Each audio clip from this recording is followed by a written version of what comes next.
ABS-CBN boss, may good news sa mga kapamilya.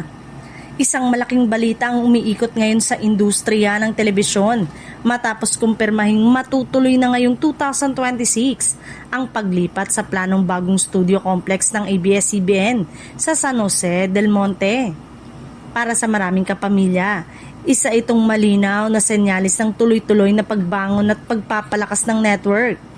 Ayon sa mga ulat, naglaan umano ang Lopez-led media company ng humigit kumulang 700 million pesos para sa construction ng modernong soundstage sa Bulacan.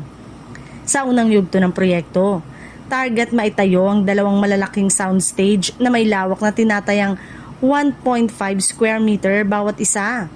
Disenyong akma para sa mas malaki at mas dekalidad na production. Sa paglipat ngayong 2026, inaasahang mas magiging efficient at mas high-tech ang paggawa ng mga teleserye, pelikula at iba pang programa.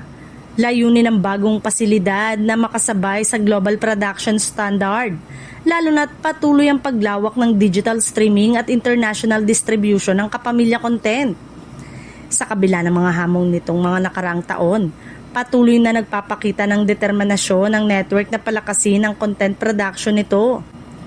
Ang bagong studio complex ay hindi lamang simpleng paglipat ng lokasyon. Ito ay simbolo ng bagong yugto para sa kumpanya at sa buong kapamilya community. Strategic din ang napiling lugar na San Jose del Monte dahil malapit ito sa Metro Manila ngunit may mas malawak na espasyo para sa expansion.